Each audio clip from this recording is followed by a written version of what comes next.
Right. Now joining me is former New England Patriots running back Quentin Hines. How's it going, Quentin? Good. How you doing? I'm doing just fine. All right. I know that you recently had your second shoulder surgery. So first and foremost, how are you feeling right now? I'm doing okay. Just taking it one day at a time. All right. Since you're from Detroit, I have to ask, what do you believe is the solution to the violence that's plagued the city of Detroit? You said the violence? Yes. What do you believe is the solution to the violence that's plagued the city? I definitely think the poverty with with so many of the businesses going out of business there, and the motor industry has suffered. So really, the poverty in the city, I believe, has sparked a lot of violence. And how has growing up in an area like that molded you into the person and player you are today?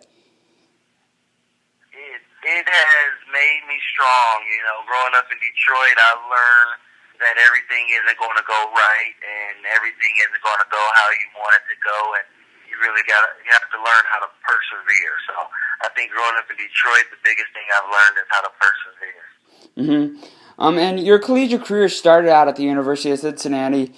You played under Brian Kelly, and that year the Bearcats went undefeated on the regular season, but would come up short to Urban Meyer's Florida Gators in the Sugar Bowl. What was it like to play for a head coach like Kelly, and what was it about his coaching style that you think has made him so successful today? Well, Brian Kelly's a winner. He's going to do it the Brian Kelly way, and that's the right way. He goes out. He doesn't mind recruiting. The guys that some people might have overlooked. As myself, I was more of a MAC recruit, and he brought me to the Big East, and I believe that he's just, he's a winner. Playing for him was surreal. Going undefeated, we were ranked number 3 in the country, and to play, Tim Tebow at the University of Florida in the Sugar Bowl, it was just, it was something I would have never imagined as a child. All right. Now, from what I believe this is correct. September 22nd, 2012, that was a special day for you. I believe that was the first collegiate touchdown you scored. Was that correct? Correct. All right. That was against Tennessee. Could you just take us through that moment and how that play went down? It was an inside zone, and I took it right up the gut and bounced it outside, and I literally just outran the Volunteers defense, and it was a great time in my college career. And I'm guessing you still have that ball in your possession today. Is that correct? Correct.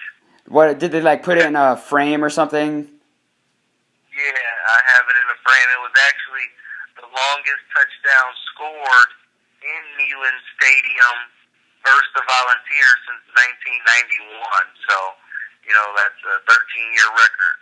Wow. And all right, now fast forwarding April 25th to April 27th of 2013. NFL draft goes by. Your phone doesn't ring. However, the next day, I believe your phone rang, and it's the New England Patriots. Take us through that call. Oh, well, actually, it was during the draft. The team started calling around the 4th round. The Giants were the first team to call me in the 4th round, and they said that they weren't going to draft me, but they definitely wanted me to be a part of the team and wanted to be a free agent contract. And, the Steelers called me after that, and the Patriots didn't call me until the 5th round. And me and my agent, we game planned on really the best opportunity that I would have with each team. And, the Patriots was our go-to team. If they called, we were going to go. And, they offered me the opportunity of a lifetime. It was just an unbelievable feeling. What was going on through your mind when you were on the phone with the Patriots? Obviously, a lot of kids grow up dreaming about playing in the NFL, yet alone playing for the Patriots, a team with so much history. What was going through your mind during that call?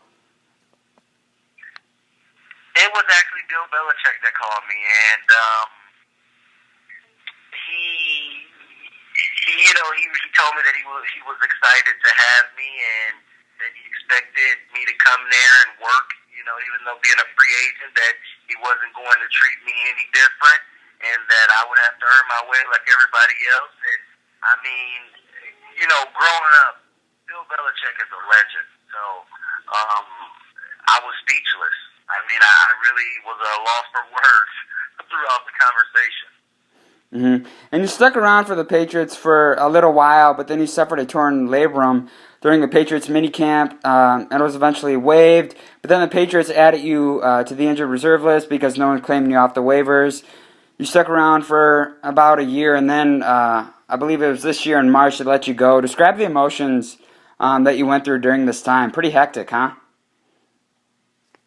Yeah, it was a real hectic time. You know, I was dealing with an injury that I had, you know, tried so hard to rehab over about 7-8 months, and it didn't rehab right, and then I was told, you know, that I had to get surgery to get this fixed, and you know, me never ever really having any medical problems or never being hurt before, never having surgery. I was really scared. I was nervous, and then, you know, getting that call a couple weeks later, you know, 2 weeks later that I was going to be released. I mean, I was sad, you know, but I had to really pick myself up and put myself in a position to sign with the new team. Mm-hmm. And we've got a lot of interest. You know, we've talked to the Dolphins, the Steelers, and the Jaguars. That are more than likely going to be interested in signing me here come March, April. Mm-hmm. And now, getting off focus from your career in the NFL and football in general, there's something else you're a part of. It's pretty special, too. You're the founder of the Rivals Professional Football League. Why don't you tell listeners a little bit about that league and why you started it? Well, I started the Rivals Professional Football League because, you know, everyone can't go play Division I college football, and I wanted to create a league for guys to have an opportunity to showcase their talent, you know, for any reason. If they couldn't go to college or they've already exhausted their college eligibility. And it was a developmental league to the NFL. Year one, we've had 3 guys, you know, that had NFL tryouts, and one guy, Robert Vaughn, signed with the Broncos, and he played for them for 3 games. And, you know, this is just a first-year league, so I definitely, know that we are successful in being a developmental league to the NFL, and we just got to keep setting the foundation and watch this thing grow. All right, Quentin, I really appreciate you doing this interview with me. That was former New England Patriots running back Quentin Hines. Thanks, Quentin. Okay, and I want to tell all your viewers to be on the lookout. I have some big things in the making for Rivals 2015. Visit the website, rivalsnation.com, and follow me on Instagram at Big Time Hines and Twitter at Big Time Hines. And I hope you really enjoy watching this comeback, because I'm going to make a big one, brother. Thanks, Quentin. Take care, man. Okay, Christian, you too.